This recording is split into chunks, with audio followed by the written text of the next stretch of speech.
This beauty shoot for Chinese Vogue's September issue was all about showcasing key elements of the autumn-winter makeup trends on beautiful Chinese model Ming. A play on the super nude, no makeup trend, this look focuses on subtle nuances of caramel tones on eyes and lips with luminous skin. The look and feel of the skin was key, so I worked thin, alternating layers of foundation and luminizer to create the right base.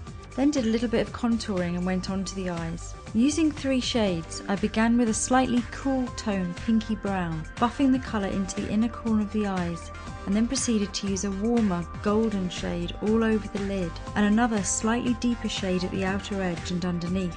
Ming curled her eyelashes herself, and rather brilliantly so. I don't think I've ever seen anyone curl their eyelashes so fantastically well.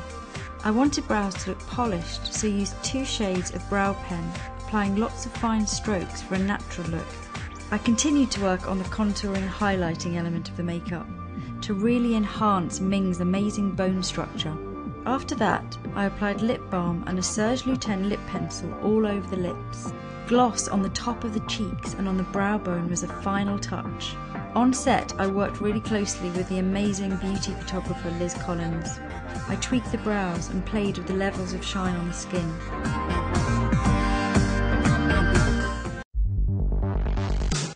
The second look was a colourful smoky eye.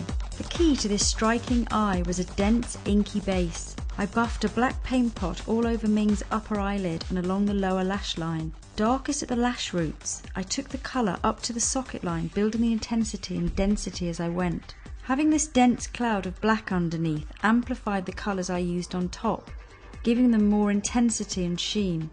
I began daubing colours, beginning with a deep teal shade in the centre of the eyes and then an intense emerald green shade at the inner corner. Next came a bright flash of electric blue at the outer corner. And to finish, I dabbed purples, cherry pinks and silvers underneath. I went back repeatedly to blend the colours. Even though the colours used were vividly bright, the black underneath helped the overall look retain a darkly smoky mood. Black gel eyeliner was used along the lashes and waterline to create the illusion of thicker lashes. After much eyelash curling, lots of black mascara was added. I left the eyebrows natural, applying minimal product. To complement the look, I added a light dusting of blusher and powder. I paled down the lips a little so the eyes were definitely the focal point of the makeup.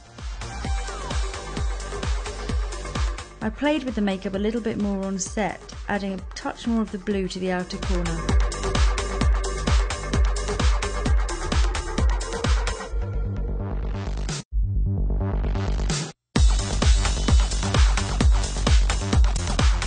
The next look was defined by a flawless, immaculate skin, pure, clean look with a simply defined eye, starting with a good base and lots of pinpoint concealing for a perfect, polished skin. To create a very light and open-looking eye, I applied a very pale cream shadow all across the lid up to the brows. Then to add depth in a simple way, I added a grey shadow to Ming's socket line, which really brought out the shape of her eyes. In this case, there wasn't the need for a lip, as Ming was wearing a big sweater over her mouth.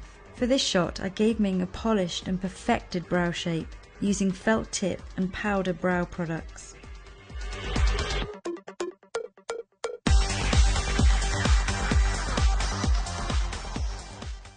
As the next look was featuring a big hat, and the lips would be the focus, I was able to take the previous look a step further by adding a dramatic, graduated dark lip.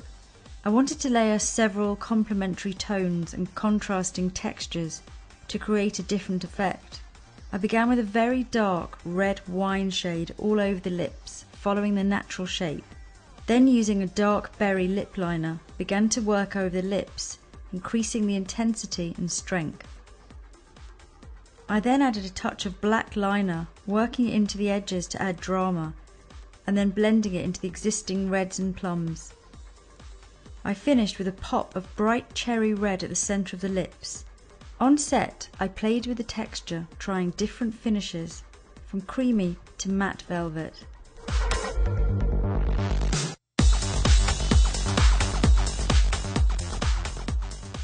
Before I removed the previous eye makeup, I started to work on Ming's brows. Strong, graphic brows are a big trend and look great when the rest of your makeup is played down. When creating a strong graphic brow, use the natural shape of your brows as a guideline, working from there to build up and intensify bit by bit. I followed Ming's natural line above her brow, building up the colour with 2 Suq felt pens. I then increased the strength with brow powder. After I removed the eye makeup, I added a gleaming, lustrous bronze cream shadow, working it into a simple round shape.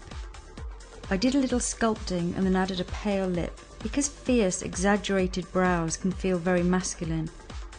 I added plenty of mascara this time to add a softer edge and keep the look feminine.